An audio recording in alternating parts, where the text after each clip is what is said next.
ইরানের সামরিক অভিযানের সিদ্ধান্ত থেকে সরে এলেও হুমকি দিয়ে রেখেছেন মার্কিন প্রেসিডেন্ট ট্রাম্প। হোয়াইট হাউসের প্রেস সেক্রেটারি বলেছেন, হত্যাকাণ্ড অব্যাহত থাকলে বিকল্প সব পথ উন্মুক্ত রয়েছে এবং এজন্য কঠোর পরিণতি ভোগ করতে হবে। এদিকে এক সৌদি কর্মকর্তা দাবি করেছেন, ইরানে হামলা না চালাতে ট্রাম্পকে রাজি করিয়েছে সৌদি আরব, কাতার এবং ওমান। বিস্তারিত শাওন মাহফুজের প্রতিবেদনে। ইরানের দৃঢ় অবস্থান আর মার্কিন সেনাঘাঁটিগুলোতে পাল্টা হামলার হুমকির পর তেহরানে সামরিক অভিযানের সিদ্ধান্ত থেকে সরে আসেন মার্কিন প্রেসিডেন্ট ট্রাম্প। এ বিষয়ে তাকে রাজি করিয়েছে সৌদি আরব, কাতার এবং ওমান। নাম প্রকাশ না করার শর্তে এক সৌদি কর্মকর্তা জানান, ৩ দেশের এই প্রচেষ্টার লক্ষ্য ছিল উপসাগরীয় অঞ্চলে একটি অনিয়ন্ত্রিত ও ধ্বংসাত্মক পরিস্থিতি এড়ানো। তবে ইরানের সামরিক অভিযানের সিদ্ধান্ত থেকে সরে আসলেও হুমকি দিয়ে রেখেছে ট্রাম্প প্রশাসন। হোয়াইট হাউসের প্রেস সেক্রেটারি ক্যারোলিন লেভিট বলেছেন, প্রেসিডেন্ট ট্রাম্প জানতে পেরেছেন অন্তত ৮০০ মৃত্যুদণ্ড স্থগিত করা হয়েছে।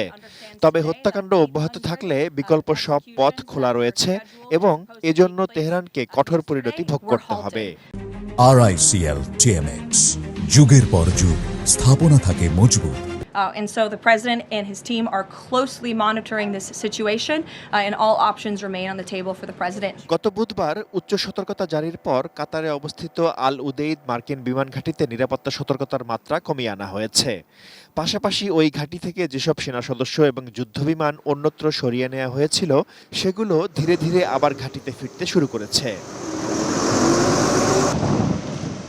এদিকে ইরানের সর্বোচ্চ ধর্মীয় নেতা আয়াতুল্লাহ আলী খামেনির ঘনিষ্ঠ উপদেষ্টা আলী লারিজানি এবং আরও বেশ কয়েকজন কর্মকর্তার ওপর নিষেধাজ্ঞা আরোপ করেছে যুক্তরাষ্ট্র। Iran is identified in your minds with terrorism. অন্যদিকে ক্ষমতায় যেতে পারলে ইসরায়েলকে স্বীকৃতি দেয়া এবং যুক্তরাষ্ট্রের সঙ্গে সম্পর্ক স্বাভাবিক করার প্রতিশ্রুতি দিয়েছেন ইরানের নির্বাসিত যুবরাজ রেজা শাহ পাহলভি। এক ভিডিও বার্তায় তিনি বলেন, ইসরায়েল এবং বৃহত্তর আরব বিশ্বকে একত্রিত করার জন্য আব্রাহাম চুক্তিকেও অনুমোদন দেবেন তিনি। বন্ধ করবেন পারমাণবিক কর্মসূচি। Shaon Mahfuz, desk report, ATN news.